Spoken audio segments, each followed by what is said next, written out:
At 11 minutes past 9 on the morning of the 26th of June, 1943, over the wooded country north of Forges-les-Eaux in occupied France, a 22-year-old from Lawton, Oklahoma, was sitting inside a burning aeroplane he could not get out of.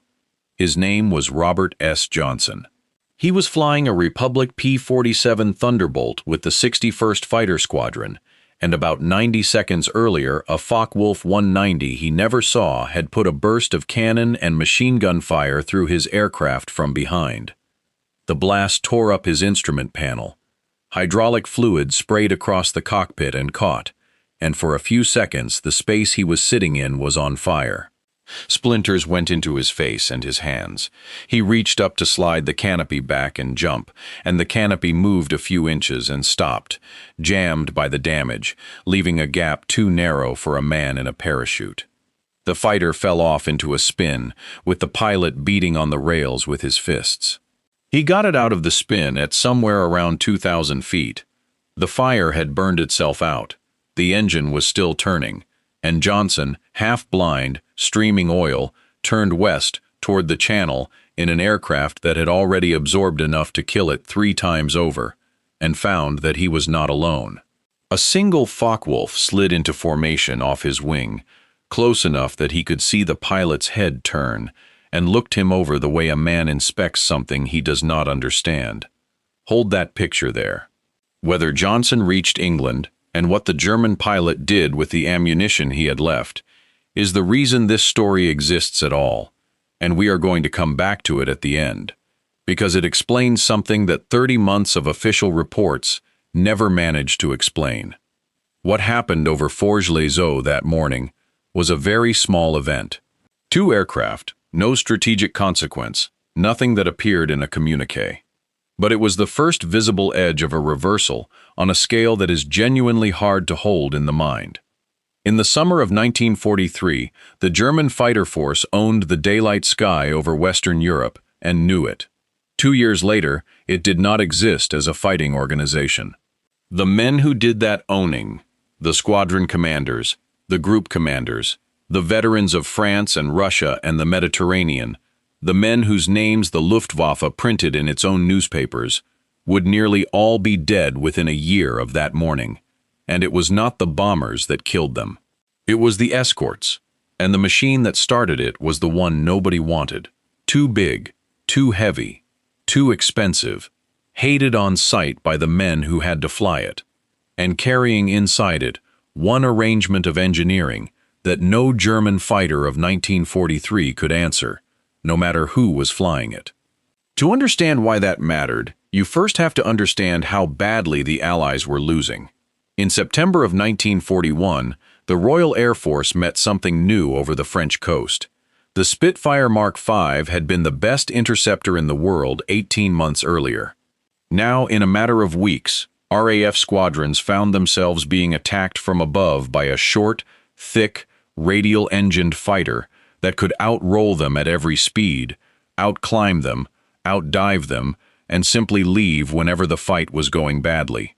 That was the Focke-Wulf 190, designed by Kurt Tank, and its arrival was one of the sharpest reversals of technical fortune in the entire war. It was not a delicate aeroplane. The controls were light and enormously responsive. The roll rate was extraordinary. The pilot sat high with good visibility, and the wide-track undercarriage made it forgiving on rough forward airfields. It carried cannon in the wing roots at a time when the Spitfire V carried 2. Against bombers, that armament was decisive. For the better part of a year, the RAF sent fighter sweeps across the Channel into the teeth of it and took losses that were never publicly explained in full. 2 German fighter wings, Jagdgeschwader 2 and Jagdgeschwader 26, held the entire French and Belgian coast, and held it with a few hundred aircraft against an enemy that outnumbered them consistently. They did it because they were fighting over their own ground, because their radar control was good, and because their pilots had by then been flying combat for 3 years without rotation. A German fighter pilot in 1942 was not a man who had done a training course. He was a man who had survived Poland, France, England, and in many cases Russia, and had 400 combat sorties in his logbook. The material problem was serious. The psychological problem was worse. By the beginning of 1943, the assumption inside Allied planning was that daylight over Germany simply could not be held. The British had already concluded it and gone to night bombing. The Americans arrived insisting otherwise, and the Germans set about proving them wrong in the most direct way available. The man who wrote the manual for it was named Egon Mayer. He came from the Rhineland. He had joined the fighter arm in 1939, and by late 1942, he commanded a group in JG-2. Mayer's problem was that the American B-17 was a very hard target from behind. A dozen or more heavy machine guns firing rearward, mutually supporting boxes of aircraft, and the German pilot approaching at a closing speed slow enough for the gunners to track him comfortably. Attacks from the rear were killing German pilots at a rate the fighter arm could not sustain, so Mayer inverted it. In November of 1942, against the American formations over Saint-Nazaire, he began attacking from directly ahead, coming at the bomber boxes head-on, closing at something like 500 miles an hour combined, firing for perhaps a second and a half into the least armored and least defended part of the aircraft, and rolling away underneath. It demanded exceptional nerve and exceptional gunnery, and it worked. The head-on pass spread through the entire German fighter arm within months, and it turned American daylight bombing into a bleeding wound. Remember his name. He is going to matter twice more in this story, and the second time is not in the way you would expect. The American answer to all of this, in the first year, was doctrine that got men killed. The 1943 escort concept was that fighters should stay tied to the bombers, close escort, weaving above the formation, never leaving. It was intuitive. It was demanded loudly by bomber crews, and it was tactically close to suicidal. It surrendered the two things that decide air combat, which are height and speed.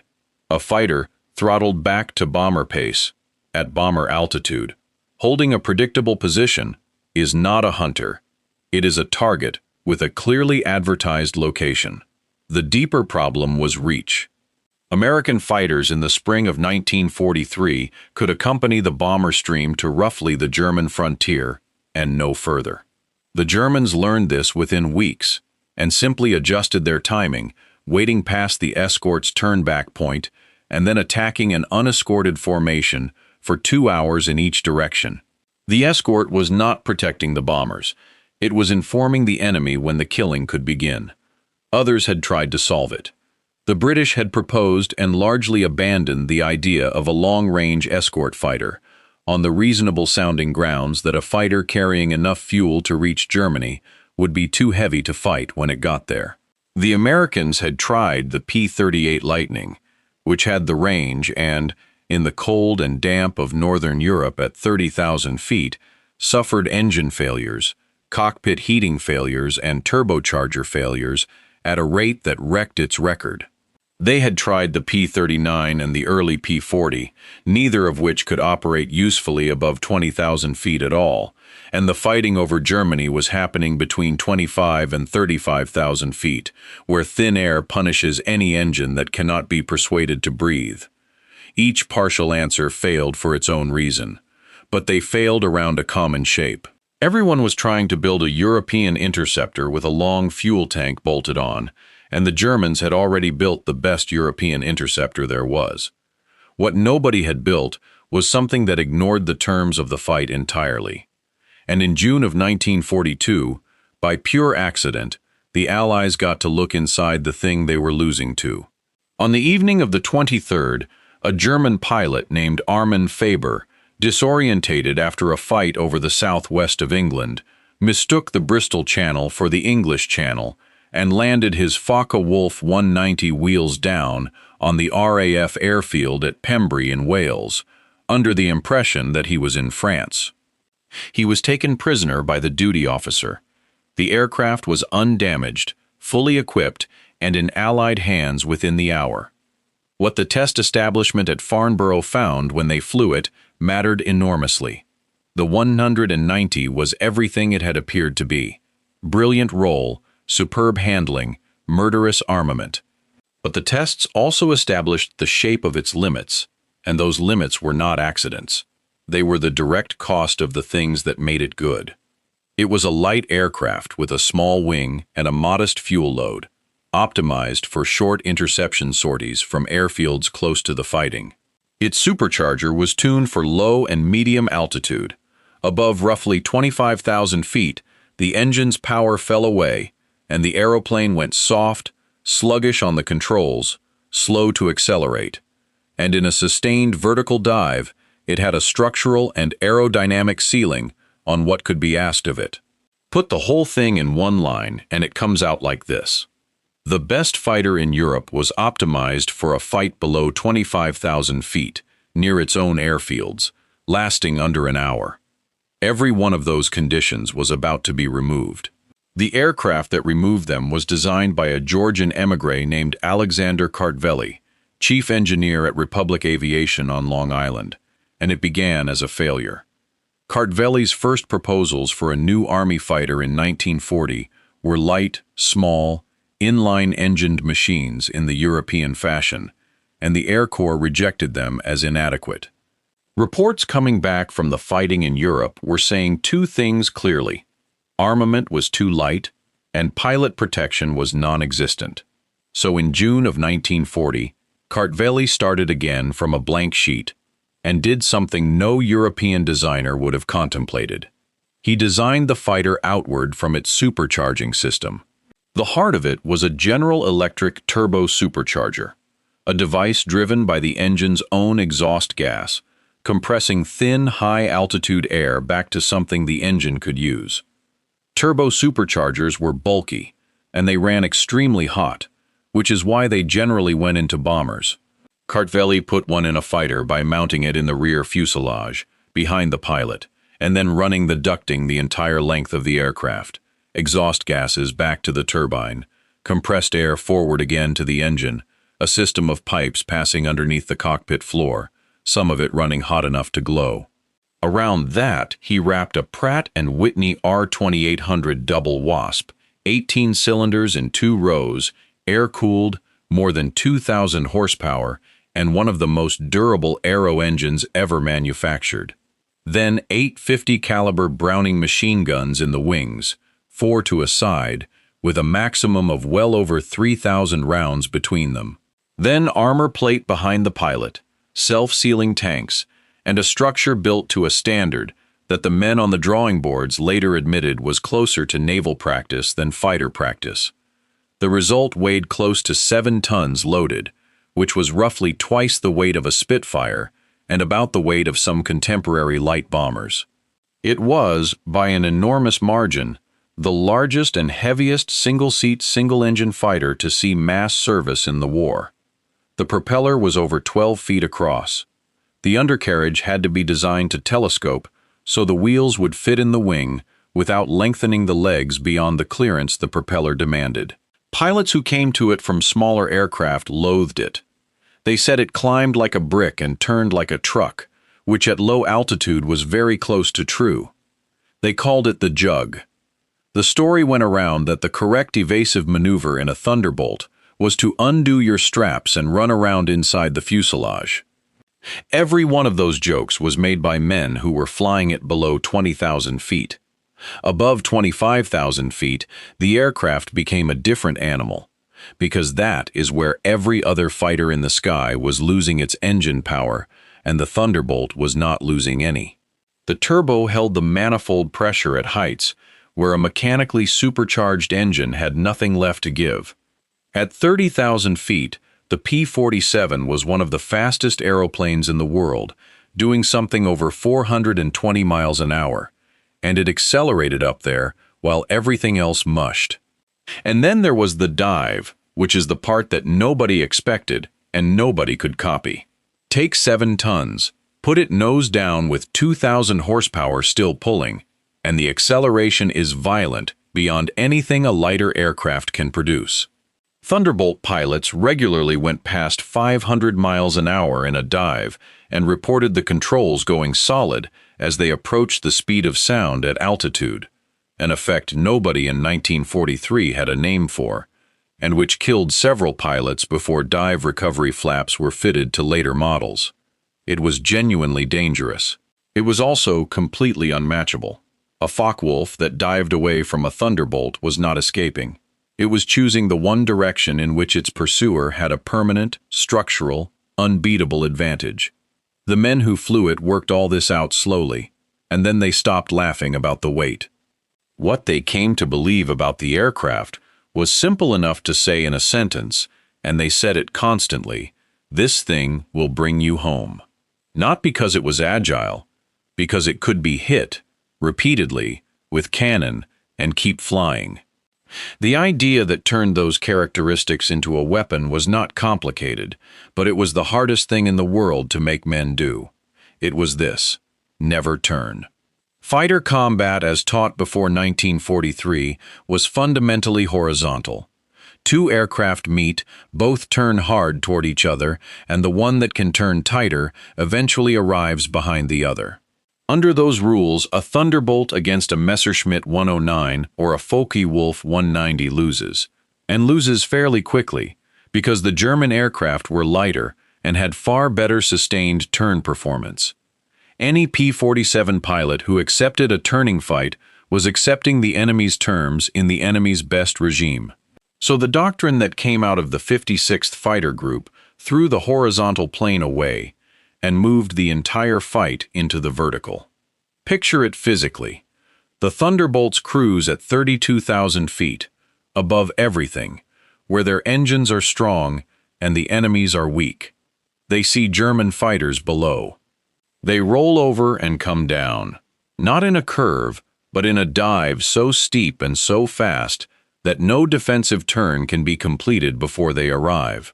They fire a burst of a second or two from behind, and 8 guns concentrated at 300 yards deliver something in the order of 100 rounds a second into a space the size of a car.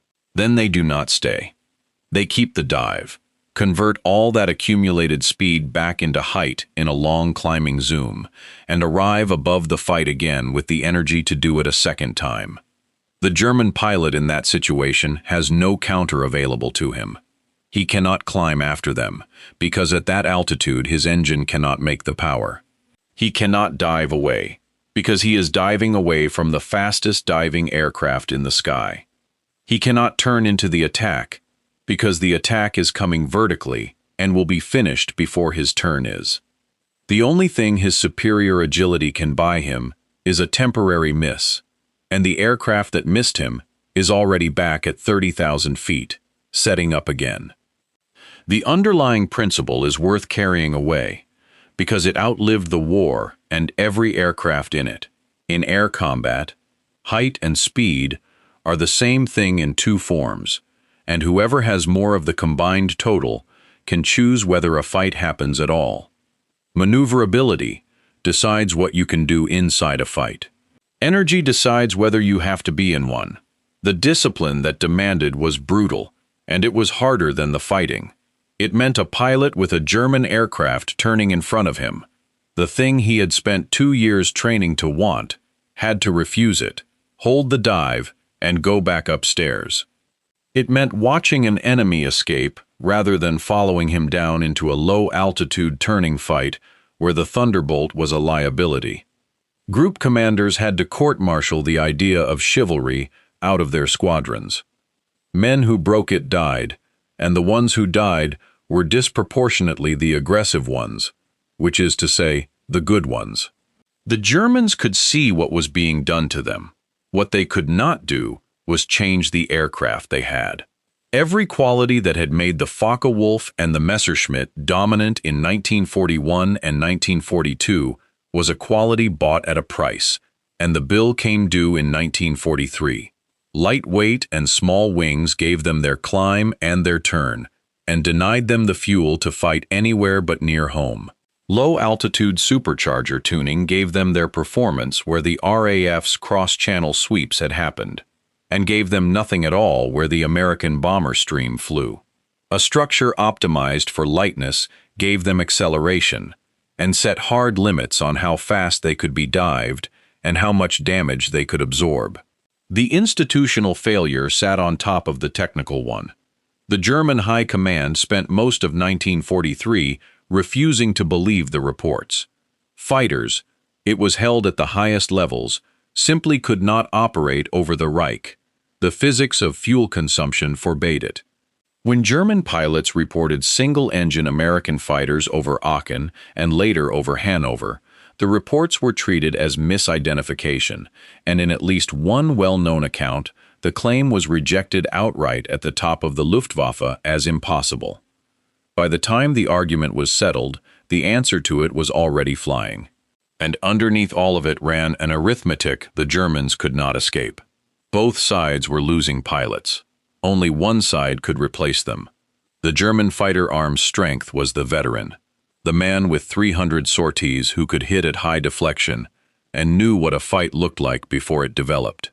Those men were irreplaceable individually and, as the losses accelerated, irreplaceable collectively, because the training schools were being starved of the one commodity that had become the war's real currency, aviation fuel.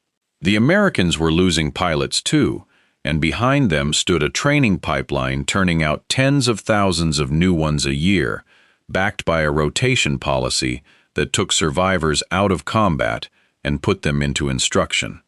One side was spending capital, the other was spending income. Which brings us back to the young man from Oklahoma, because the arithmetic did not fight the war. Men did. Robert Samuel Johnson was born in Lawton in 1920, a town on the southern plains where the aviation available to a child was a barnstormer charging for rides at the county field.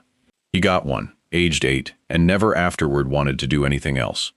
He was not a natural product of any system.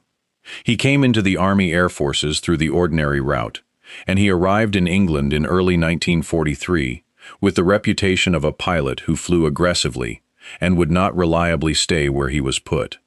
That reputation nearly ended his career before it began. Formation discipline was not a bureaucratic preference in 1943, it was the mechanism by which men survived, and a wingman who left his leader was a man who was going to get somebody killed. Johnson broke formation more than once, and there is a version of the story in which he was very close to being removed from operations entirely. The man who decided otherwise was Hubert Zemke. Zemke commanded the 56th Fighter Group, and he is one of the genuinely important figures of the air war, though he is far less famous than several men he trained. He was the son of German immigrants. He had spent time before the war as an American observer with the Royal Air Force during the Battle of Britain, and he had also been sent to the Soviet Union to teach Russian pilots to fly American aircraft. He had, in other words, seen more of how this particular war actually worked than almost any American officer of his rank, and he had one quality that mattered more than any of it. He was interested in being right, rather than in being obeyed. Zemke's 56th got the Thunderbolt first, before it was ready and before anyone knew how to fight in it, and Zemke made the group into a laboratory. Tactics were tested, written down, argued about in the debriefing room, rewritten and tested again. When something worked, it became doctrine within days. When a pilot came back and said the manual was wrong, Zemke's instinct was to assume the pilot might be correct. His group became known as the Wolf Pack, and over the course of the war, it would run up the highest air-to-air total of any fighter group in the 8th Air Force, while taking one of the lowest loss rates. His judgment about Johnson was that the aggression was the asset, and the discipline was a teachable problem. He was right about both. The small human detail is this. Johnson was a devoted amateur boxer as a young man, and had come close to pursuing it seriously.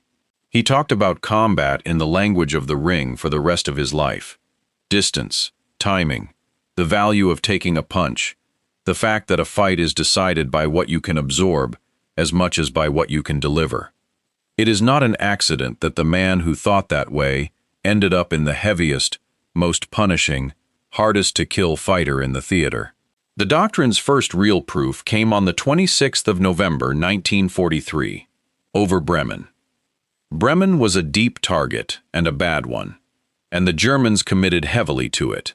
Single-engine fighters forward and twin-engine rocket-carrying aircraft behind them. The whole system that Egon Mayer's tactics had built up over the previous 12 months. The Thunderbolts of the 56th met them not below and behind the bombers, in the old close escort position, but above and ahead of them, at altitude, with speed in hand. What followed was the vertical doctrine executed properly for the first time against a major German effort, and it was one-sided in a way that had not happened before in that sky. Zemke's group came down through the German formations in successive diving passes, fired, kept the speed, climbed, and came back. The twin-engine rocket aircraft, heavy, slow, designed to stand off from the bombers and lob projectiles into the boxes, were essentially defenseless against a fighter arriving out of the sun at 500 miles an hour. The 56th claimed over 20 German aircraft destroyed that day. Its own losses were a small fraction of that. The claim figures from every air force in the war were inflated, and that one is no exception. Post-war comparison against German records has scaled down almost every large claim of the period. But the ratio survives the correction, and the ratio was the point. For the first time, the exchange rate over Germany was running the wrong way for the defenders, and it was running that way in the one place the Germans had always been strongest, which was over their own territory. 2 months later, the doctrine was given official teeth. In January of 1944, General James Doolittle took over the 8th Air Force and issued an instruction that horrified the bomber crews and won the war in the air. American fighters were no longer bound to the bomber formations. They were released to pursue. Their mission was not to protect aircraft, it was to destroy the German fighter force. Before we go any further, one small thing, because you have paid nothing to be here and it costs you a second. The date of that Bremen action, the group and squadron numbers, Faber's landing at Pembry and the details of the Farnborough evaluation were all checked against unit records and test reports rather than lifted from the aviation forums, which is where the persistent and completely false claim comes from that the P-47 was withdrawn from Europe because it was inadequate. It was not. It was still there on the last day of the war, and we will get to what it was doing. If that kind of checking is what you want out of a History Channel, the like button is a 30-second vote for more of it. Now go and stand on the other side. By the winter of 1943, the tone inside the German fighter units had changed, in a way their own paperwork records plainly. The after-action reports stop reading like the reports of a force that is winning. The complaints become specific and technical, which is always the sign of men who have identified a problem they cannot solve. The American fighters are attacking from above. They will not accept combat on equal terms. They dive away and cannot be followed. Our aircraft cannot climb to their altitude with any margin of performance. New instructions went out to German crews, and they are remarkable documents to read against the confidence of 1942. Do not attempt to dive away from the heavy American fighter. Do not enter a fight below your best altitude if you can avoid it.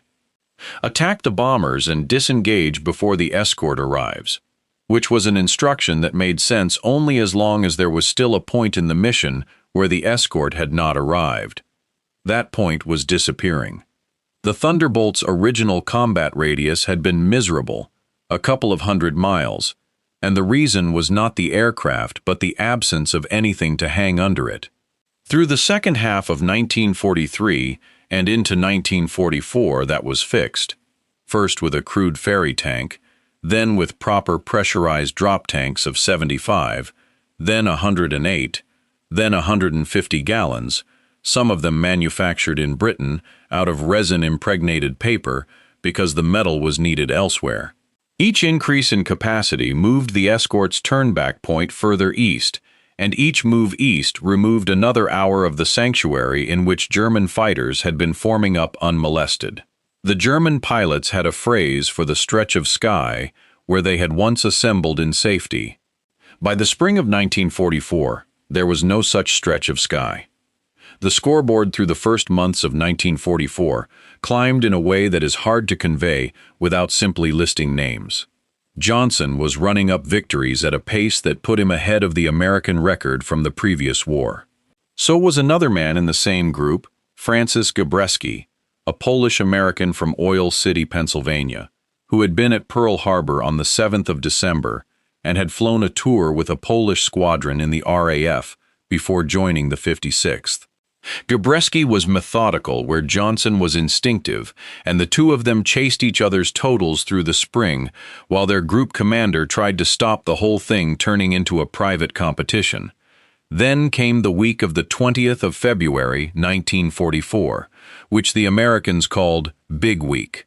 The 8th and 15th Air Forces went at the German aircraft industry in a sustained sequence of maximum effort raids specifically designed to force the German fighter force into the air and destroy it there. It cost the Americans heavily. It cost the Germans something they could not buy back because the losses fell on unit leaders, the group and wing commanders, the men who had been flying since 1939 and who held their formations together by personal authority. Egon Mayer was one of them. On the 2nd of March 1944, near Montmedy in eastern France, the man who had invented the head-on attack on American bombers was caught by P-47s of the 358th Fighter Group and killed. He was 26. He had over 100 victories, every one of them in the West against the British and Americans, and he had spent 16 months teaching the entire German fighter arm how to kill the bomber. The thing he had never devised an answer to was the escort. And this is where the German High Command's problem became visible even to itself. In the first 5 months of 1944, the German day fighter force lost pilots on the order of 2,000, a figure comparable to its entire trained strength, absorbed and replaced and absorbed again, with the replacements arriving at the squadrons with a fraction of the flying hours their predecessors had. A veteran force was being converted, month by month, into a force of beginners being led by beginners. Stay with this. What is coming next is the operation that made the rest of it inevitable, and the strange part is that the plan at the center of it was not a machine, a weapon, or a formation. It was a diagram, a shape a colonel drew to explain how to find an enemy who did not want to be found. If you want more of this kind of thing, the subscribe button is the whole cost. 886 bombers, one commodity Germany could not replace, and a fighter group that spent the entire mission deliberately nowhere near the bombers. The 12th of May, 1944. The intelligence behind it had been argued about for months, and the argument went all the way to the top. Allied planning for the coming invasion of France had committed the heavy bombers to the transportation plan, French and Belgian railways, marshalling yards, bridges. Karl Spaatz, commanding the American Strategic Air Forces, argued furiously for a different target set. Germany had almost no natural petroleum. Nearly all its aviation fuel came from synthetic plants that turned coal into liquid hydrocarbons. And those plants were few, enormous, immovable, and concentrated in central Germany. Hit them, Spaatz argued, and you do not merely damage the German war economy. You take the German Air Force's fuel, and a fighter arm without fuel cannot train, cannot patrol, and eventually cannot fly. He was given permission for one experiment. On the 12th of May, 886 heavy bombers went to the synthetic oil plants.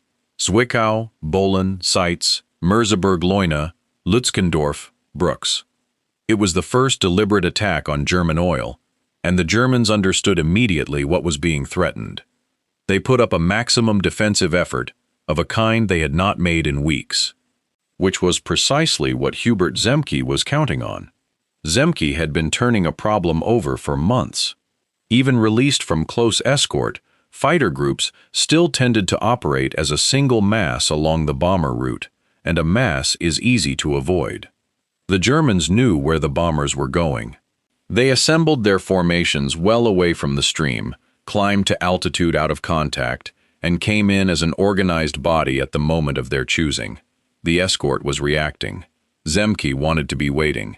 His solution was to break the group up on purpose.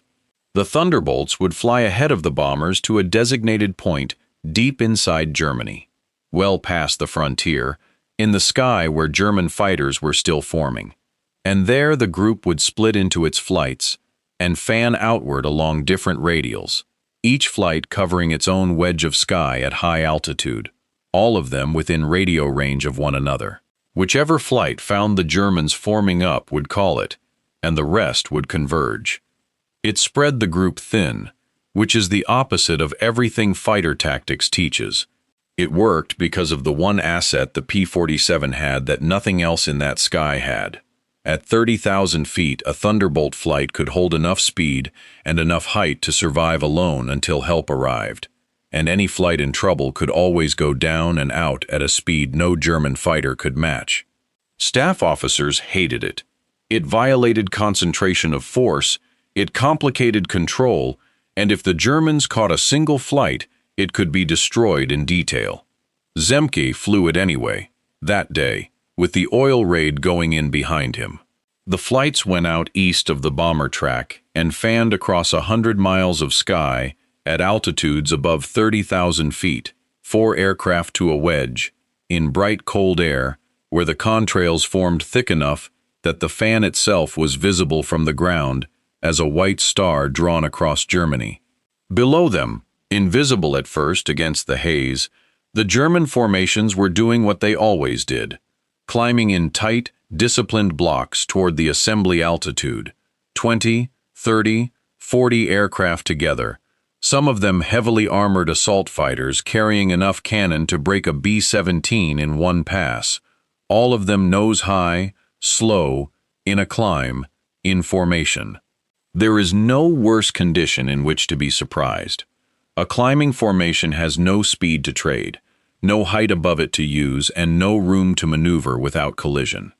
It is the single most vulnerable state a fighter can be in, and the German fighter arm had spent 2 years assuming that no enemy could possibly be present to exploit it, because no enemy fighter could be that far east. The first call came in, and the fan collapsed inward. What followed happened between 25 and 32,000 feet, across a sky perhaps 40 miles wide, and it was over in minutes at any given point, and went on for the better part of an hour across the whole. The Thunderbolts came down through the German blocks in the vertical, in successive passes, 8 guns each, firing 1-second bursts, and diving straight through, converting the speed back into height, coming back. The assault fighters, the heavy ones, loaded with armor and cannon to survive the bombers' defensive fire, were the worst placed of all, because everything that made them able to absorb a machine gun round from a B-17 made them unable to accelerate, unable to climb, and unable to turn out of the way of something arriving from above. German pilots reported that day, and for weeks afterward, that the escort was no longer where the escort was supposed to be. It was between them and the bombers before they were assembled. It was over their own airfields. It was above them at altitudes they could not reach with any performance in hand. The cost was real. The Americans lost bombers in the dozens and fighters in the tens, and men who had spent an hour at 30,000 feet in an unheated cockpit came back with frostbite where the oxygen mask had not sealed. The credit for particular kills was argued about immediately and never fully settled. The fan meant several flights converging on the same targets, and the claims that day, like all claims, came in higher than the German records would later support. But the damage that mattered was not counted in aircraft. Albert Speer, who ran German war production and had spent 2 years watching the bombing fail to stop him, said afterward that the 12th of May was the day the technological war was decided. He meant the oil. He watched the graphs come down after that day and never recover. And he understood immediately that everything else Germany could still build was now downstream of a commodity it could no longer make in quantity. And the Zemke fan became standard practice across the fighter groups within weeks. That is the real outcome of the 12th of May. Not a score, a method. The moment the escort stopped being an escort, and became a hunting organization operating over the enemy's own airfields, at the enemy's own assembly altitude, at the hour the enemy chose to take off. After that, German fighter pilots were not being defeated over the target. They were being defeated over their homes, before they had climbed to fighting height, in front of the ground crews who had just launched them. What that did to the men inside the German fighter arm is documented in their own words, and it is not comfortable reading. Adolf Galland, who commanded the fighter arm, wrote afterward that in the first months of 1944, they lost more than 1,000 pilots, and that the losses included their best squadron, group, and wing commanders, the leadership layer that had made the whole thing function. Unit diaries record replacement pilots arriving with barely enough hours to land the aircraft safely, being killed on their first or second sortie, and being replaced in turn. Experienced men wrote of flying with formations they no longer recognized. Germany's attempts to build a counter were real, and every one of them came too late or in numbers too small. The Messerschmitt 262, the first jet fighter to see operational service, was genuinely a generation ahead and was flying combat sorties from the summer of 1944, but it arrived with unreliable engines, in numbers that never approached the requirement, and into a fuel situation that limited the sorties it could fly. The rocket-powered Me-163 had a powered endurance measured in single-digit minutes and killed a significant number of its own pilots. The heavily armored assault fighter formations, built specifically to survive bomber fire, made themselves easier prey for the escorts. And every one of these programs was competing for the same aviation spirit that the 12th of May had begun to take away. There was no answer available. There had not been one since the drop tanks arrived. The men of this story ended in ways that fit no pattern at all, and that is worth saying plainly. Robert Johnson finished his combat tour in May of 1944 with 27 victories, at that point the highest total of any American fighter pilot in Europe. He was sent home for a war bond tour, which is the ending nobody writes into a film. He went back to the aircraft industry afterward and worked for the company that had built the aeroplane he survived in. He died in 1998, an old man, of natural causes. Francis Gabreski passed him and finished with 28, and then, on the 20th of July, 1944, he went down strafing a German airfield at Bassenheim. Not shot down, he made a low pass, went round for another, came in too low with his propeller turning, and the blade tips struck the ground. He belly landed in a field, evaded for 5 days, and spent the rest of the war in a prison camp. The irony is exact, and he acknowledged it himself for the next 50 years. The extra pass was precisely the thing he had spent 2 years telling his own pilots never to make. He flew again in Korea, added more victories there, and died in 2002. Hubert Zemke, the man who wrote the tactics, was lost on the 30th of October 1944, and not to any German. He flew into severe turbulence inside a storm front, and the aircraft came apart around him. He got out, was captured, and spent the remainder of the war as the senior Allied officer in a prison camp, where his last act of command was negotiating the camp's surrender arrangements at the end. He died in 1994. There it is. The 3 men most responsible for the destruction of the German fighter force over Germany were removed from the war, respectively, by an administrative rotation, by the ground, and by the weather. None of them was shot down in air-to-air combat by a German fighter. Egon Mayer, who had never lost an argument about tactics in his life, was killed at 26 by an aircraft his own high command had insisted could not be there. Behind all 4 of them stood a system the newspapers never bothered with. The aces were the visible edge of it and nothing more. 15,600 Thunderbolts were built, more than any other American fighter of the war, at Farmingdale and Evansville and Buffalo, by workforces that included tens of thousands of women who had not been in industrial employment 3 years earlier. There were the ground crews who changed engines outdoors in an English winter and kept serviceability rates high enough that groups could fly maximum effort day after day. There were the fighter bomber squadrons who took the same aircraft down to treetop height after the invasion and went after locomotives and armor and truck columns in the most dangerous flying of the entire European war, and whose pilots are almost entirely anonymous. The aces flew the aircraft. The system decided the war. Set it out in order, and the shape is unmistakable. September 1941, the Focke-Wulf 190 appears over the Channel, and the Allies lose air superiority in the West. June 1942, Armin Faber lands one intact in Wales, and its limits become known. November 1942, Egon Mayer devises the head-on attack, and daylight bombing starts to bleed. April 1943, the P-47 flies its first combat missions from England, short-ranged and poorly used. November 1943, over Bremen, the vertical doctrine works against a major German effort. January 1944, Doolittle releases the fighters from the bombers and orders them to hunt. February 1944, Big Week begins killing German unit commanders faster than they can be replaced. May 1944, the fan and the oil. 4 things cause the reversal, and they are separable. First, the machine, and specifically the turbo supercharger.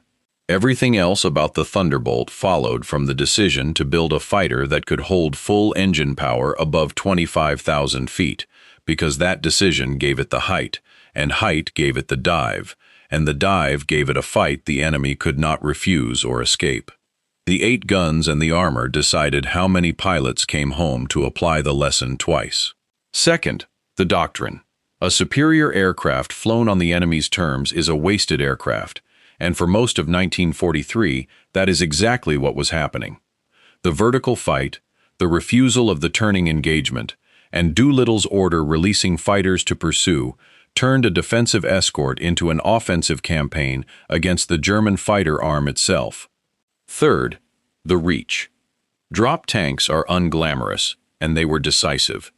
Every gallon added moved the escort further east until there was nowhere in Germany where a fighter could form up unobserved, and the failure to fit them in 1942 cost more bomber crews than any tactical error of the war. Fourth, the system standing behind it, the production, the fuel, the training pipeline, the rotation policy that turned survivors into instructors instead of casualties. And the arithmetic underneath all 4 is stark. Across the war, the P-47 flew something over 700,000 sorties for a loss rate of well under 1 aircraft per 1,000 sorties, the lowest of any American fighter in the theater. In the same period, the German day fighter force lost, killed, and captured a body of trained pilots larger than the force it began 1944 with. One side could replace its losses in weeks, the other could not replace them at all. Now the part the legend leaves out, because it matters. The Thunderbolt was not the aircraft that escorted the bombers to Berlin and back, and the claim that it was is wrong. That was the P-51 Mustang, which had the range the P-47 never quite achieved, and which took over the deep escort role from the spring of 1944 onward. Most of the groups that had flown Thunderbolts converted to it, and the 56th was the only one in the 8th Air Force that did not. The P-47's early record in 1943 was genuinely poor. It climbed badly, its radius was inadequate for the job it was given, and it was flown for months with tactics that suited it very little. The famous story of German pilots fearing it above all others is not something you will find written that way in German records. What you find is respect, frustration, and specific technical complaint. And the identification of the German pilot who flew alongside Robert Johnson has never been established, despite the confident naming of him in 100 retellings. It comes to us through Johnson's own account, written years later, and no German record has ever been matched to it. What survives all of that is still substantial. The Thunderbolt was the aircraft that was there first, that broke the German fighter arms' monopoly on height, that proved the vertical doctrine, that made the escort into a hunting force, and that then spent the last year of the war doing the low-level work that no other Allied fighter could have absorbed the damage to do. Which returns us to the 26th of June, 1943, and the man in the burning cockpit. The Focke-Wulf pilot who slid alongside Robert Johnson that morning looked him over, dropped back, and opened fire. Then he did it again. He made pass after pass at an aircraft that could not fight back and could barely fly straight, firing until his ammunition was gone, and he could not bring it down. Johnson counted the damage afterward: 21 cannon strikes and more than 200 machine gun holes. The German finally pulled up alongside one last time and, by Johnson's account, and it is only his, shook his head, waved, and turned for France. Johnson landed at Manston with the engine still running. The aircraft was written off. He flew again within days. That story traveled through the American fighter groups faster than any tactical directive, and it did something no manual could. It told a 19-year-old about to fly his first mission that the thing he was strapped into would take everything the enemy had and still bring him home. Whether the details are exact hardly matters now. Men believed it, and they attacked accordingly, which is how the shape of an aeroplane becomes the shape of a doctrine. The wreckage is still coming up. Thunderbolts are pulled out of Dutch polders and French fields to this day, engines the size of a small car, and the recovery teams routinely find the airframe recognizable after 80 years underground. There is a Thunderbolt on a pole at more than one American airbase. Alexander Kartveli stayed at Republic and went on to design the F-84 and the F-105, and the shape of his thinking: big, heavy, powerful, built around the power plant, built to be hit, runs straight through American combat aircraft to the A-10, which is descended from the Thunderbolt in name and in philosophy alike. But the thing that outlived the machine was the idea: fly higher than the enemy can fly well, refuse the fight he is good at, arrive with more energy than he has, and leave before he can use what he has left. That is not 1944 doctrine anymore. It is simply how air combat is understood, taught in every air force on Earth, long after the last radial engine stopped turning. The Germans did not lose the sky over their own country because their fighters were worse. They lost it because an American engineer built an aeroplane for an altitude nobody was fighting at, and then somebody worked out how to make the whole war happen up there. If you want the rest of this, the aircraft, the doctrine, the men, checked properly and delivered without the myths, subscribe and turn the notifications on, because this channel does not run on the version of history that circulates in comment sections, and finding out what is actually true takes weeks per video. One like, if the last 40 minutes earned it. And one question worth arguing about. Zemke's fan violated every principle of concentration of force in the manual, and it worked anyway.